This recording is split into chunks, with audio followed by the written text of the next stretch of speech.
입니다. 아멘. 오늘 말씀은 소리문답 제 39번에서 또 41번까지의 말씀을 하나로 함께 보며 나아가고자 합니다. 오늘 말씀의 제목은 내 행복을 위하여라고 하는 말씀이죠. 우리가 순종이라고 하는 단어를 우리가 신앙 안에서 들으면 한 구석이 살짝 굳어집니다. 어느덧 우리의 마음 속에는 이 순종이라는 단어가 내 뜻을 꺾는 것이고 내 자유를 혹 뺏기는 것이고 나를 작게 만드는 그림이 먼저 떠오른다라고 말하는 이들도 있습니다. 그래서 하나님의 뜻에 순종하라 라고 하는 말을 가만히 들어보면 너 내 마음대로 아무것도 하지 마 라고 들릴 때도 있다라는 거죠. 솔직히 그렇지 않습니까? 우리의 신앙생활을 하다 보면 하나님의 말씀 안에 있을 때 우리가 세상과 다르게 하지 말아야 될 것이 너무나도 많다라는 거죠. 물론 해야 될 것도 많죠. 그러나 내 마음대로 하고 하지 말라는 것이 아니라 하나님의 말씀 안에서 그것 앞에 멈추고 그것 앞에 나아가는 것입니다. 근데 오늘 본문을 보게 되면 하나님은 정반대의 자리에서 말씀을 하시고 있는 부분들을 보게 됩니다. 13절 우리가 읽지는 않았지만 13절 말씀에 보니까 13절 말씀 읽었죠. 13절 말씀에 보니까 내가 오늘 내 행복을 위하여 내게 명하는 여호와의 명령과 규례를 지킬 것이 아니냐. 이 명령 앞에 어떤 단어가 붙어 있냐면 내 행복을 위한다라는 말이 붙어 있습니다. 하나님의 명령은 누구를 누르는 내가 아무것도 하지 못하게 누르는 그런 하나님의 말씀이 아니라 너를 살리기 위하여 오늘 우리에게 주어진 하나님의 말씀이라는 겁니다. 오늘 미스터미니서 소리문답 39번, 40번, 41번 말씀에 보면 그런 도덕범에 대한 하나님의 율법에 대한 부분들이 등장하고 있는데 우리 말씀 40번, 38번, 39번부터 41번까지 질문과 답을 한번 같이 읽어보도록 하겠습니다. 39번부터 읽어보겠습니다. 시작. 하나님께서 사람에게 요구하시는 의무는 무엇입니까? 곧 하나님께서 나타내신 뜻에 순종하는 것입니다. 하나님께서 복종할 규칙으로 처음 보이신 것은 무엇입니까? 곧 도덕법입니다. 도덕법은 어디서 요약되어 있습니까? 곧 십계명에 요약되어 있습니다. 라고 말씀하고 있습니다. 우리가 39번, 40번, 41번까지의 말씀을 보게 되면 이 문답은 서로 하나의 길로 이어지는 부분들을 보게 됩니다. 39번에 하나님이 우리에게 요구하시는 것이 무엇인지를 말씀하고 있고 그리고 40번에 그 요구가 담긴 첫 규칙은 무엇인가를 묻고 있고 41번에 그 규칙이 어디에 있는가에 대한 질문을 하고 있습니다. 즉 순종과 도덕과 십계명 이렇게 세 가지 단계로 이야기를 하고 있죠. 그리고 이 세 단계를 관통하는 한 문장을 우리에게 순종이라고 하는 말씀으로 우리가 전체 한 문장으로 우리가 바라볼 수 있어야 됩니다. 우리가 하나님의 명령은 하나님의 이 말씀은 우리를 묶는 사슬이 아니라 우리를 살리는 사랑이다라고 우리는 먼저 바라보셔야 됩니다. 39문에 보면 하나님이 우리에게 순종을 요구하신다라고 말씀하고 있죠. 하나님께서 사람에게 요구하시는 의무가 무엇이라고 말씀하고 있냐면 아까도 짧게 나와 있었지만 하나님께서 나타내신 뜻에 순종한다라는 말씀으로 이야기를 하고 있습니다. 신명기 29장 29절과 미가서 6장 8절과 사무엘상 15장 22절 누가복음 10장 28절 말씀에 보면 이 성경 전체가 그 목소리로 그렇게 순종에 대한 부분들을 말씀하고 있죠. 근데 우리가 여기서 풀어야 될 오해가 하나 있는데 우리가 순종이라고 하는 이 단어를 우리가 생각해 보면 아까 첫 서두에도 말씀드렸던 것처럼 하나님의 뜻에 순종한다라는 것은 내 의지가 다 무시당하는 것이다. 내 자유를 빼앗기는 것 같고 내게 무거운 짐을 지어주시는 것 같다라는 생각을 한다라는 거죠. 근데 성경은 그렇게 말하지 않고 순종은 우리가 분개할 어떤 것도 요구하지 않습니다. 순종은 내 자유를 깎아내리는 족쇄가 아니라는 것을 우리가 아셔야 됩니다. 왜 그러하냐? 명령을 주시는 분이 누구인지를 보면 답이 나온다라는 거죠. 어떤 사람이 내 뜻이 내 뜻보다 더 옳으니 너 내 말을 들어야 돼 라고 명령하면 내가 왜 네 말을 들어야 돼? 라고 우리 안에 벌써 분이 올라온다라는 거죠. 네가 뭔데 나에게 명령을 하고 네가 뭔데 나에게 이 말을 따라야 되냐라고 이야기를 한다는 겁니다. 왜 그럴까요?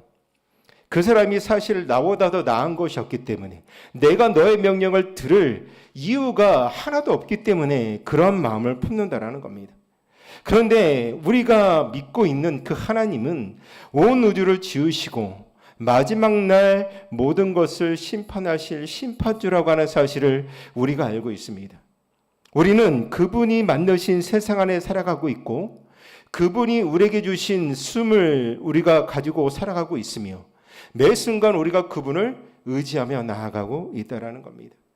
그래서 하나님이 내 뜻을 따르라고 하실 때 하나님께서 너 내 뜻을 따라야 되라고 말하는 것은 우리에게 어떤 행패를 부리며 너 강제로 내 말을 따라야 된다라는 것이 아니라 그분을 매 순간 이 세상을 만드신 분이기에 우리는 마땅히 그분을 바라보고 마땅히 그분이 나의 하나님이 되시고 그분이 다스리는 이 세상이고 그분께 영광 돌려야 될 우리이기 때문에 그 뜻에 순종할 수 있어야 되는 것이 바로 우리들의 모습이라는 겁니다. 게다가 하나님께서 우리에게 율법을 주신 동기가 무엇이냐면 신명기 6장 24절 말씀에 보면 이 동기를 한 단어로 우리에게 말씀하고 있는데 이 한 단어는 사랑이라는 겁니다. 부모가 어린 자식에게 너 찻길로 뛰어들지 마. 너 자전거 탈 때 조심해야 돼. 너 어디 걸어갈 때 앞뒤 좌우 다 보고 건너야 돼. 라고 이야기하지 않습니까? 그렇게 명령할 때 아이가 부모의 이야기를 들으면서 자유를 빼앗는 일일까요? 아니라는 겁니다. 아이가 다치지 않았으면 좋겠다라고 하는 사랑이고 아이가 그 가운데 어려움을 당하지 않게 하고 싶어하는 부모님의 간절한 마음이 그 가운데 있습니다. 즉 하나님은 우리가 진짜로 이 땅 가운데 행복하기를 바라시고 무엇이 우리를 행복하게 하는지를 우리보다 더 잘 아시는 분이기 때문에 구체적인 길로서 우리에게 명령해 주신다라는 겁니다. 요한복음 14장 21절 말씀에 내 계명을 지키는 자라야 나를 사랑한다라고 하는 말씀을 한번 계속 생각해 보십시오. 순종이 먼저 있고 사랑이 따라오는 게 아니라 사랑에 있어서 순종으로 나아가지 않겠습니까? 순종은 사랑의 표현으로 나오는 것이라 그 예수님께서는 우리에게 말씀하여 주셨다라는 거죠. 어떤 분은 평생 사울 왕을 안타깝게 여기셨던 분이 있으십니다. 사무엘상 15장에 하나님은 아말렉을 진멸하라고 명하셨는데 사울은 좋은 양과 소를 남겨두고 이것은 하나님께 제사를 드리려고 내가 남겨두었습니다 라고 변명을 합니다. 그 이야기를 듣는 이들은 그럴싸합니다. 하나님께 제사를 드리기 위하여 굳이 죽이지 않아도 될 것, 하나님의 좋은 것을 드리려고 내가 그 모든 것을 가지고 왔습니다 라고 말할 수 있지 않겠습니까? 그런데 사무엘은 뭐라고 이야기를 하냐면 순종이 제사보다 낫고 듣는 것이 순양의 기름보다 낫다라고 말하고 있습니다. 즉 하나님은 화려한 예배 행위가 아니라 들은 말씀을 그대로 행하는 마음을 보신다라는 거죠. 사울의 비극은 능력이 부족해서가 아니었고 사랑이 식어서도 아니었고 자기 판단을 하나님의 말씀 위에 두었기 때문에 문제였습니다. 결국 순종이라는 것은 내 자유를 뺏는 사슬이 아니라 사랑받는 자가 사랑을 되돌려 드리는 길이다라는 거죠. 두 번째 40번의 그 질문입니다. 순종의 규칙은 무엇입니까? 바로 도덕법이라는 겁니다. 서리문답 40번의 답은 이렇게 이야기를 합니다. 40번에 보면 하나님께 복종할 규칙으로 사람에게 처음 나타내 보이신 것은 무엇이라고 이야기하냐면 도덕법이다라고 말씀하고 있습니다. 이 도덕법은 무엇이냐면 우리가 추후에 보겠지만 웨스민스터 대의문답, 우리는 서리문답 나중에 보시길 기회가 있으면 보시면 좋겠습니다. 대의문답 93번에 이렇게 정의하고 있는데 도덕법은 인류에게 선포된 하나님의 뜻이다라고 말하고 있습니다. 그러니까 도덕법은 사람이 짜낸 착하게 살 수 있는 최선의 지혜가 하나님의 법이 아니라 도덕법이 아니라 절대 주권자이신 하나님이 그분의 피조물들에게 나는 이런 하나님이다. 그러니 너도 이렇게 살아야 된다라고 친히 계시하는 도덕법이라는 겁니다. 세상은 모든 도덕과 법의 진짜 기준이 거기서 나온다라는 거죠. 지금까지 살아왔던 모든 사람, 앞으로 살아갈 모든 사람들이 다 이 하나님의 도덕법 아래 있게 되는 것이죠. 근데 이 도덕법을 우리가 보게 되면 요구하는 수준이 만만치 않습니다. 이 도덕법은 우리에게 완전한 순종을 요구하고 있다는 거죠. 너 단순한 착한 사람이 되어야 된다라는 것을 말하고 있는 것이 아니라 우리의 생각과 우리의 말과 우리의 행동뿐만이 아니라 평생에 걸쳐서 우리가 가지고 있었던 기질과 내 마음의 상태가 한순간도 실패함 없이 완전할 것을 요구하고 있다는 거죠. 그것이 바로 예수님께서 말씀하셨던 산상수훈의 모습이라는 겁니다. 마태복음 5장 48절 말씀에 보면 그러므로 하늘에 계신 너희 아버지의 온전하신것 같이 너희도 온전해야 된다라고 우리에게 말씀하여 주시고 있습니다. 이렇게 말할 수 있는 분이 있습니다. 하나님께서 요구하시는 것은 완벽한 순종과 완전한 것을 우리에게 요구하신다면 너무 높은 것 아닙니까? 죄인인 우리가 어떻게 하나님처럼 온전할 수 있습니까? 우리는 이것을 어떻게 지킬 수 있습니까? 라고 말할 수 있죠. 물론 맞는 말입니다. 타락한 우리에게는 타락한 이 가운데 아담과 하와 이후에 타락한 우리의 기준으로 보게 되면 그 기준은 까마득히 높습니다. 그런데요, 처음부터 이렇게 높았을까요? 하나님은 타락 이전에 첫사람 아담에게 이 도덕법을 주셨고 그 모든 것을 지킬 수 있는 힘과 능력도 주셨습니다. 만일에 아담과 하와가 그 법을 지켰다면 인류는 지금과는 전혀 다른 모습으로 살아갈 수 있다는 거죠. 즉 이 말은 무엇이냐면 기준이 높아진 것이 아니라 우리가 낮아졌습니다. 변한 것은 하나님이 아니라 바로 우리들의 모습이라는 거죠. 하나님이 인간을 어떻게 말합니까? 전적 부패하고 무능했다라고 우리에게 말씀하여 주시고 있습니다. 우리가 부패하고 무능력해졌다라고 해서 그 표준을 슬그머니 낮추지는 않는다라는 거죠. 너의 기준점이 여기니까 내가 이거보다 낮춰서 네가 이 기준을 지킬 수 있도록 해줄게 라고 말하지 않는다라는 거죠. 왜냐하면 이 도덕법은 하나님의 성품을 반영하고 있기 때문입니다. 하나님은 어떤 분이십니까? 하나님은 거룩하시고 변치 않으신 분이기 때문에 법도 이 도덕법도 결코 변하지 않는다라는 겁니다. 만일 하나님께서 너희가 못 지키는 기준을 내려줄게 하시면 그것은 하나님이 거룩을 포기하는 일이 된다라는 거죠. 그런 하나님은 우리에게 계시지 않습니다. 우리는 그렇게 변하지 않는 말씀 앞에 우리가 섰을 때에 하나님께서 요구하시는 도덕법에 우리는 100% 순종할 수 없어서 때로는 우리가 막다른 골목에 서 있는 것 같은 모습을 가질 수도 있습니다. 법은 우리에게 완전한 것을 요구하고 있는데 나는 완전한 것을 내가 이룰 수 없어. 이 막다른 골목은 복음으로 난 문이라는 겁니다. 율법에서는 너는 죄인이야. 우리가 이 땅에 살아가면서 이 하나님께서 우리에게 주신 이 말씀, 이 도덕법을 우리에게 적용한다면 우리는 결코 하나님 앞에 온전히 설 수 없는 자입니다. 그러나 이 율법은 우리에게 죄인이라고 깨닫게 하고 있지만 그래서 로마서 20장에 율법으로는 무엇만을 깨달은다? 죄를 깨닫는다라고 말씀하고 있습니다. 우리가 율법이라는 거울 앞에 섰을 때야 비로소 내 얼굴에 묻은 죄가 보인다라는 거죠. 우리가 거울을 봐야지만 내 얼굴에 묻은 것을 볼 수 있지 않습니까? 내 눈곱과 내 이 사이에 있는 이 고춧가루들을 내가 무엇을 통해서 보냐면 거울을 통해서 보게 되는 거죠. 우리가 율법이라는 이 거울 앞에 섰을 때 내 얼굴에 묻은 죄가 보입니다. 그리고 그 순간 터져나온 것은 바로 예수 그리스도입니다. 내가 못 지킨 그 법을 누가 완전하게 지켜셨냐? 바로 예수 그리스도께서 지키셨습니다.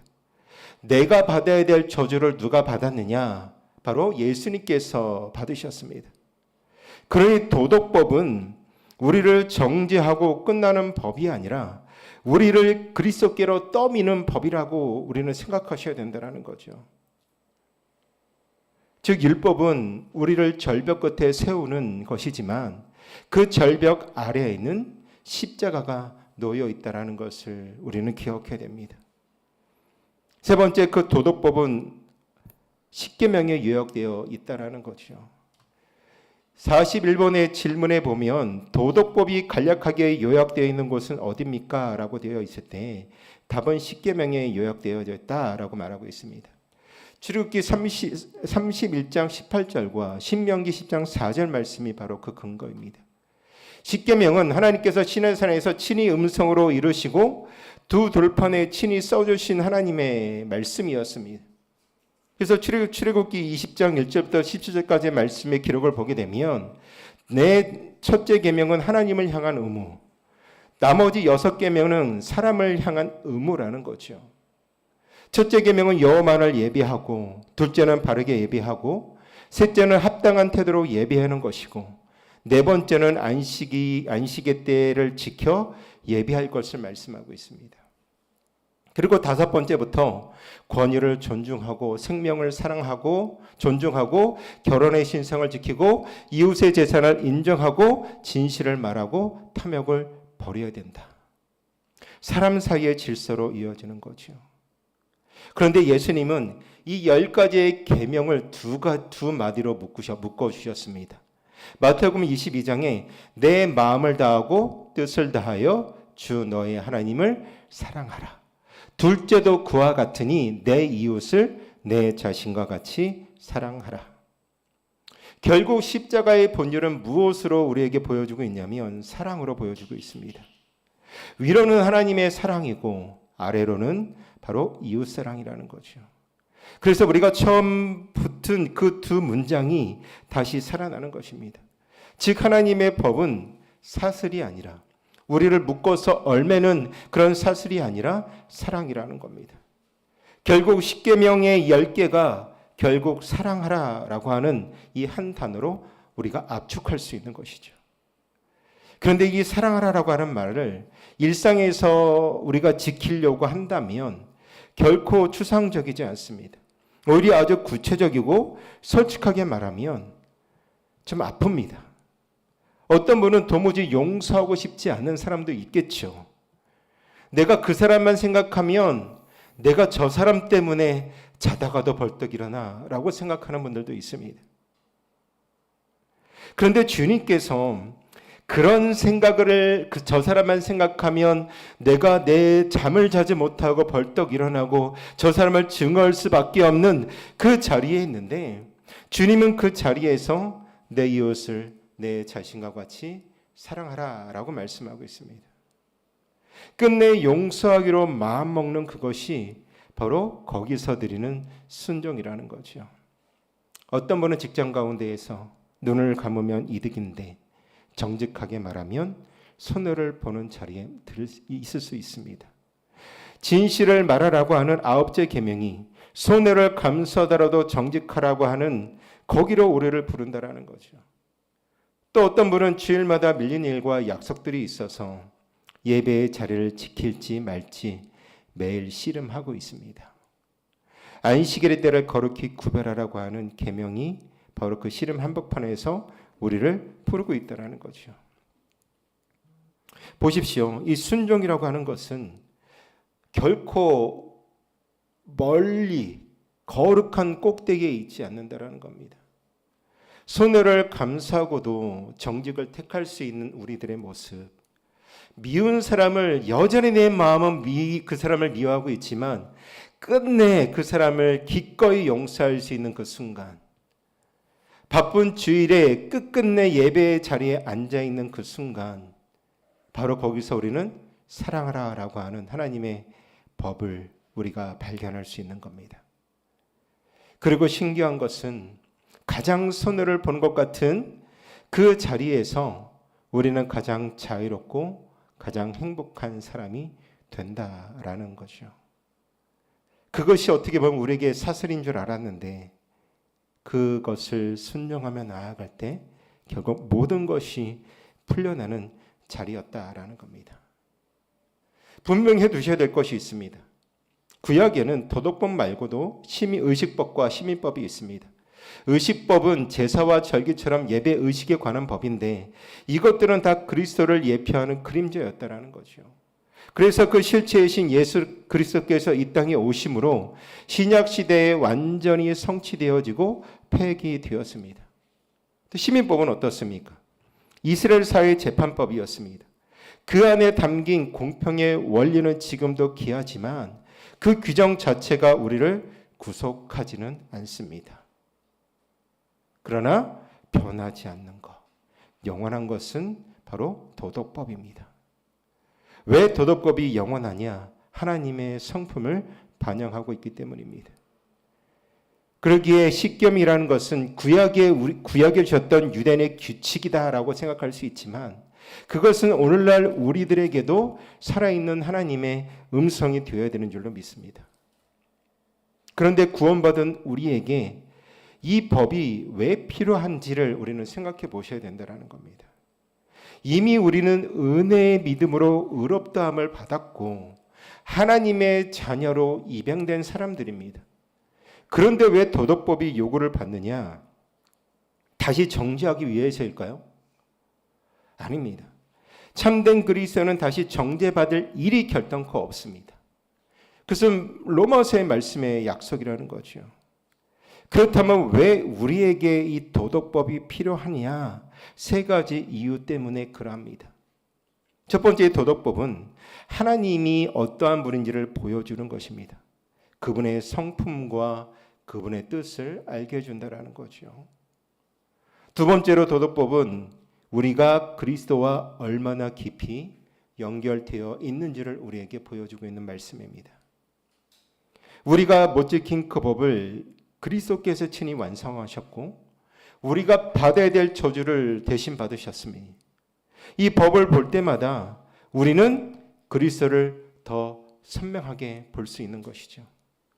셋째로 이 도덕법은 우리 안에 복음에 대한 감사를 넘치게 합니다. 죄를 깨닫게 하고 그 십자가의 감격에 더 나아가게 하고 마침내 우리가 그리스도의 형상을 닮아가게 한다라는 거죠. 그러니 우리에게 주신 이 율법, 이 도덕법은 구원의 조건이 아니라 감사의 길이라는 겁니다. 구원받기 위해 지키는 것이 아니라 구원받았기에 사랑으로 걸어가야 될 길이라는 거죠. 나는 여전히 부족하다라고 자책할 수 있습니다.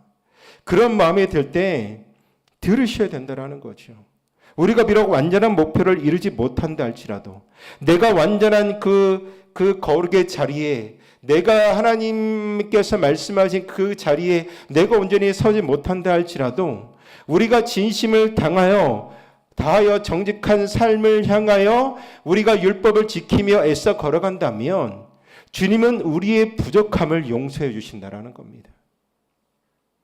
하나님께서 우리에게 요구하시는 것은 100점이 아니라는 거죠.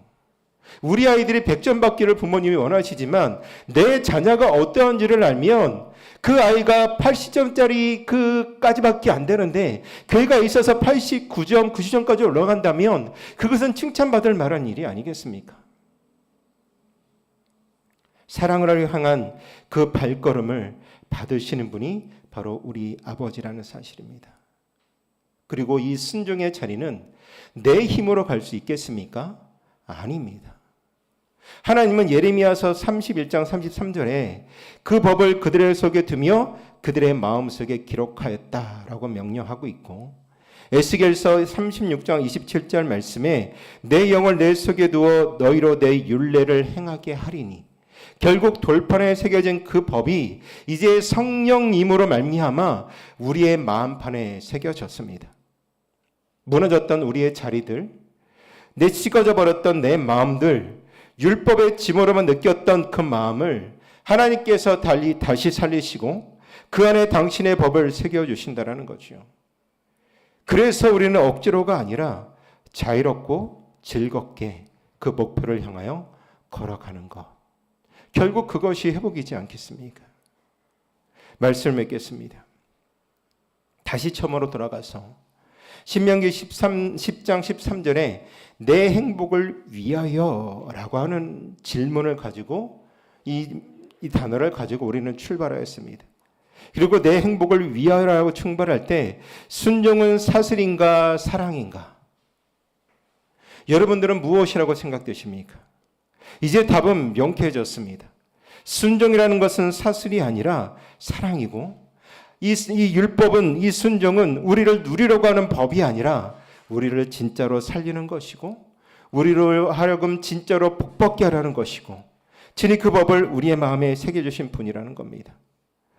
돌판에 새긴 이 10가지의 계명은 우리를 정죄하고 있지만 우리의 마음판에 새긴 이 법은 우리를 살린다라는 거죠. 그 일을 하신 분이 십자가에서 율법을 다 이루신 예수 그리스도이시고 지금도 우리 안에서 일하시는 성령님이십니다. 그러니 오늘 우리 더 이상 순종을 무거운 짐으로 여기지 마셨으면 좋겠습니다. 사랑받는 자답게 그 사랑을 되돌려 드리는 마음으로 자유롭게 가볍게 순종의 자리로 함께 걸어가셨으면 좋겠습니다. 이 목회의 길을 걸어가는 이 순종의 이 자리에 있을 때 아직도 무거움의 단계가 있기는 합니다. 무겁기도 하고 두렵기도 하고 목회자로서 성도님들에게 하나님의 말씀을 전하는 것, 하나님의 말씀에 순종하며 그 길을 걸어가는 것이 여전히 두렵고 떨리는 그 자리이지만 오늘 말씀처럼 하나님의 말씀에 순종하는 것이 정말로 그 사랑 안에 있는 것임을 조금씩은 알아가는 것 같습니다. 하나님의 명령은, 이 하나님의 율법은, 우리에게 요구하시는 순종은 사슬이 아니라 우리를 살리는 사랑입니다. 그리고 그 사랑을 우리의 마음 안에 새기며 나아가셨으면 좋겠습니다. 이제 한 가지 묻고 마치도록 하겠습니다. 이번 주 우리가 순종해야 될 한 단어는 그렇다면 무엇이 있겠습니까? 막연하게 앞으로 잘 살아가야지, 막연하게 앞으로 신앙 안에 잘 있어야지 라고 하는 것이 아니라 우리의 마음을 꼭 찌르고 계신 바로 그 한 가지가 될 수도 있습니다. 혹 그 얼굴이 떠올리시기도 합니까? 혹 용서할 사람이 있습니까? 혹 그 상황이 보이십니까? 정직하게 손해를 감수해야 될 자리가 있으십니까? 그 시간이 혹시 들립니까? 다시 구별해야 될 주님의 날 우리가 미루지 않으셨으면 좋겠습니다. 하나님께서 지금 여러분들에게 말씀하시는 그 한 걸음 앞, 그 한 걸음을 순종하며 나아갈 때 결국 우리 안에 사랑을 표현할 수 있게 되는 겁니다. 난 못하겠습니다. 여러분들에게 완벽한 것을 요구하고 있지 않다라고 말씀드리지 않았습니까? 한 걸음만 떼시면 된다라는 거죠. 미워할 수 있는 사람에게 내가 한마디라도 말할 수 있는 마음. 내가 직장 가운데에서 손해를, 내가 거짓말을 해야 될 그 자리에서 내가 하나라도 내가 정직하게 말할 수 있는 그 자리. 그 자리가 된다면 결국 우리가 모든 사슬을 끊고 사랑으로 나아가는 그 자리가 될 것입니다. 그리고 그 자리에서 우리는 결국 깨닫게 되는 거죠. 아, 결국 나의 행복을 위함이구나. 우리가 한 걸음 가슴을 품고 한 주간 내 행복을 위하여라고 부르시는 그 음성을 따라 걸어가는 우리 모두가 되시기를 예수 그리스도의 이름으로 축복드리겠습니다. 오늘 말씀을 기억하시면서 두 가지 기도 제목을 함께 나누면서 기도했으면 좋겠습니다.